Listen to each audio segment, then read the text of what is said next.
We are here at Rosen Injury Law, and I'm here with our good friend, Hannah Diaz from the Cohen Law Group.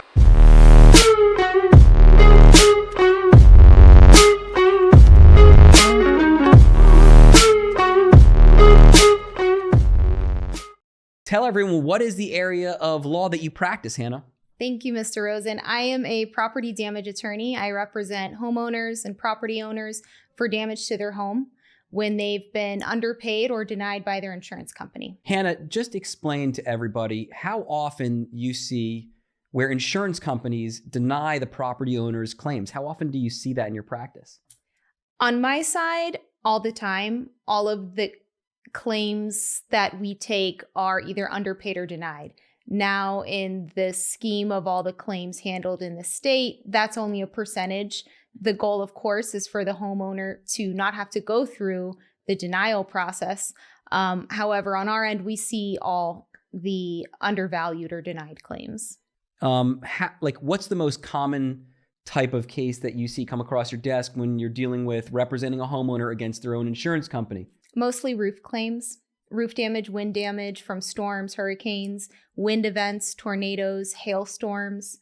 That's the most common. Also, water pipe claims, pipes bursting and causing water damage, fire claims, and that's about it. All right. So, Hannah, why don't you tell everyone, just the average homeowner out here in Florida, if they end up getting damage to their property from a windstorm or maybe a leak inside their home, what is the first thing that the homeowner should do after an event like that? Sure, good question. They should minimize the damages to the best of their ability by either getting a mitigation company, depending on the type of loss. If it's a water leak from a pipe or some plumbing fixture, get a company to come out and dry the area and remove the water. If it's a windstorm and you're experiencing a ceiling leak, I would say a tarp or some other type of remedial measure, patch type repair to at least cover it to the best of your ability. If you can't do it yourself, you can get a company to.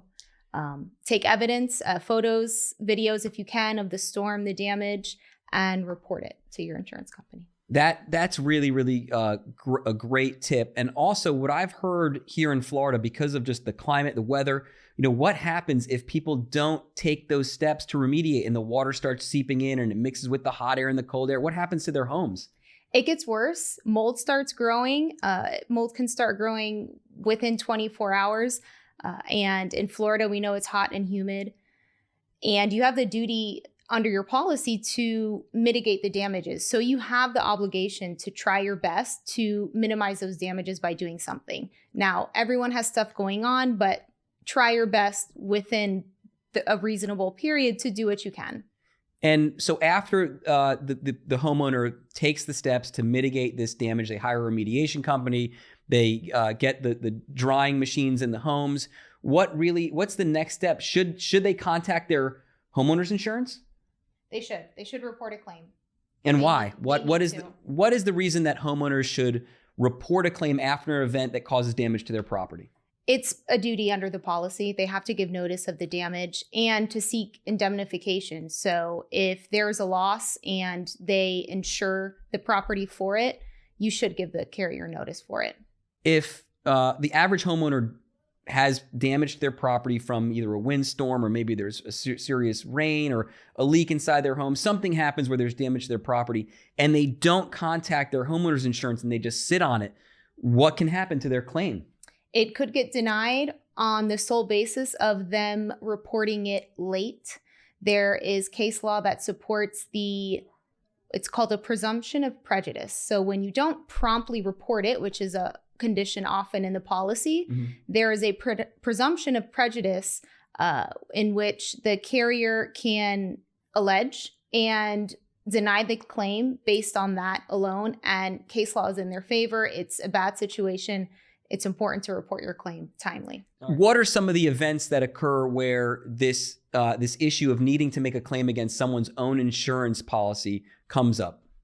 We see a lot of wind event claims, windstorms, hurricanes, tornadoes, hailstorms, lightning strikes, fires, water leaks through pipes, water pipes bursting, things like that.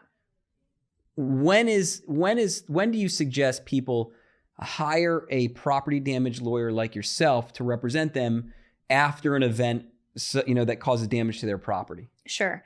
If you're encountering some difficulties in the adjustment period, contact an attorney. Or if it's going okay and then you get the decision from the adjuster, which should be within 90 days of you reporting the claim, if it's underpaid or denied and you feel that it should be a covered loss, then contact an attorney. Just explain to everyone who is either a homeowner or a commercial property owner, what is the adjustment period in a property damage claim? Sure. Good question.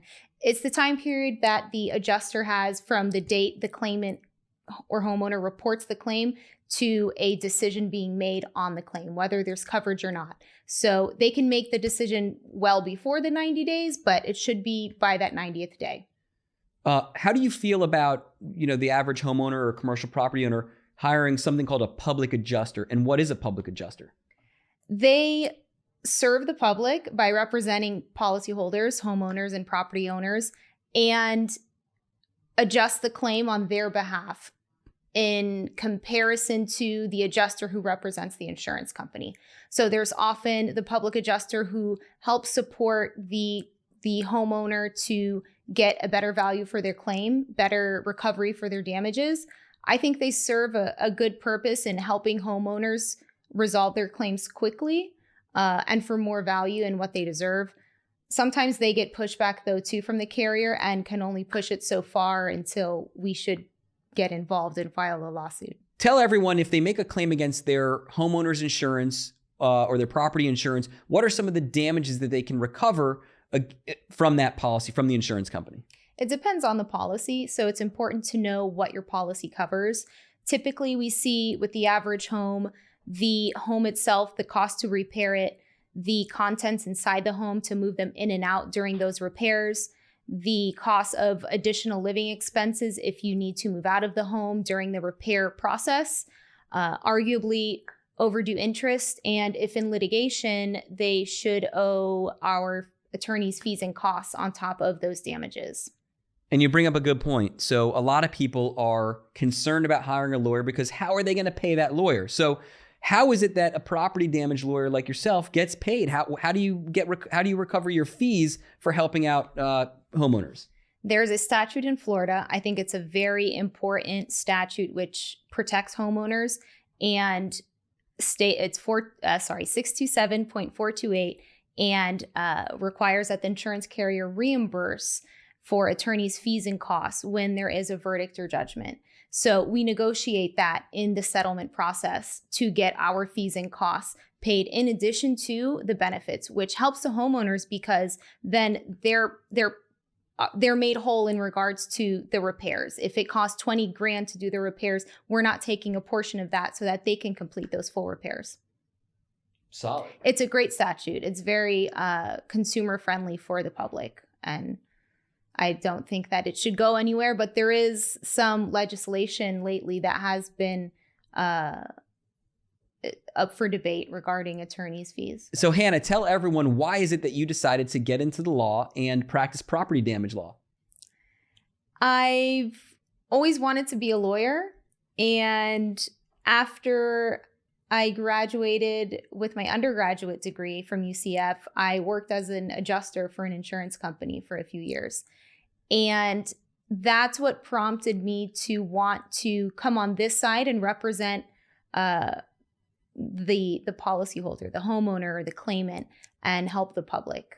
And then I went to law school and joined a firm that does property damage. Hannah, tell everyone, what is the best way for a homeowner or property owner to get in touch with you if they need to make a claim or they need legal advice on a property claim? You can call me anytime, 407-335-5294, or email me at hdiaz, D-I-A-Z, at itsaboutjustice.law. And I'd be happy to talk about the claim or questions if it is a potential case or anything on the topic of property damage. I'd be happy to chat.